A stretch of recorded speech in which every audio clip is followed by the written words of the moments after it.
Hi, my name is Gina Whitehouse. I'm an entrepreneur. I run a successful business from home as a mom, and I'm the creator of YourMoreThanMom.com. Thank you for joining us for part 2 of our How to Manage Your Time series.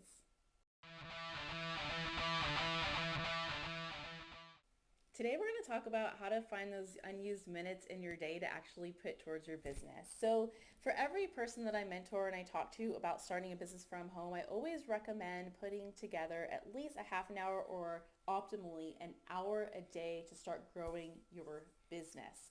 So I have an activity for you today, and this is what I want you to do is over today and maybe the next day, and if you have days that are very different and vary, maybe you'll do it over 3 days.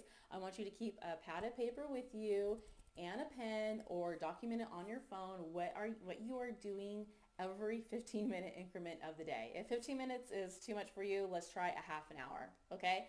I want you to document everything you're doing from the time you wake up to the time you go to sleep. Even things like, I sat on the couch for 15 minutes and watched TV. I played on the floor with my kids with Legos for a half an hour. I made dinner. I went to go pick up the kids from school. Things like that. I want you to write it down. Second thing after that is I want you to look at your list, and I want you to take a colored highlighter and highlight anything in your schedule that is a definite. Something that can't be given to someone else to do. Something you have to do every day. Things like picking your kids up from school, making dinner, giving lunch to your kids, those kinds of things, okay? Next, I want you to take another highlighter, a different color, and start highlighting things that may have been wasted time or things that you really didn't have to do. So for instance, when I first started my business, I pretty much gave up television. Like, I hardly watch any TV anymore.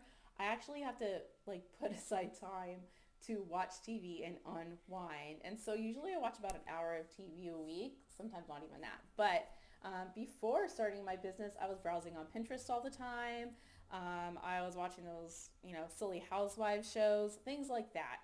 So go through your day and just highlight those sort of things so that you can look and say, okay, I wasted 15 minutes here. I wasted 15 minutes doing this. And if you can find like a full hour or 15 or 30-minute increments here and there, then there is your time to work towards your business and start following your passion. Or maybe you don't even want to start a business at all, but you want to just carve out some time for yourself, some alone time.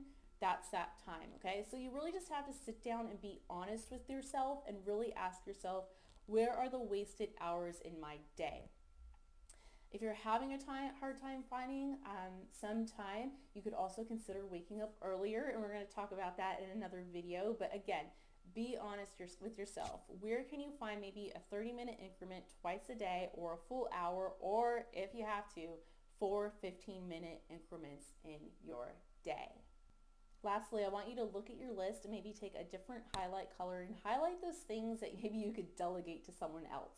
So we're trying to find some time here, okay? So are there chores and things that you do during the day that maybe you can have your husband help you with, or that you could give to your kids? That's really great. As they get older, you can give them more to do, like clean the tables, set the table for dinner, help you cook dinner, do the dishes, mop the floors, things like that. And maybe there's something that you can delegate to someone outside the house. Maybe you can hire a house cleaner to come in and help you. And if you're thinking right now, because I know some of you are, Gina, I would love a house cleaner. That would make my life so much easier. Yes, that will, but you can use that as motivation to get your business started. Because when I first started my business, I said that once I was making $1,000 a month, that I would hire someone to come in and help me clean. And I have someone who comes in every other week now for about 4 hours and cleans the house for me and does those deep cleaning things that I hate to do, but that gives me back time in my month that I can put towards building my business. So look and see what can be delegated. All right, stay tuned, because our next video is going to be about how to say no. If you're like me, you struggle with this a lot, so stay tuned for that. And please leave a comment below. Please tell us if this is helping you, and maybe even post your schedule there, and I'll take a look at it and give you some advice.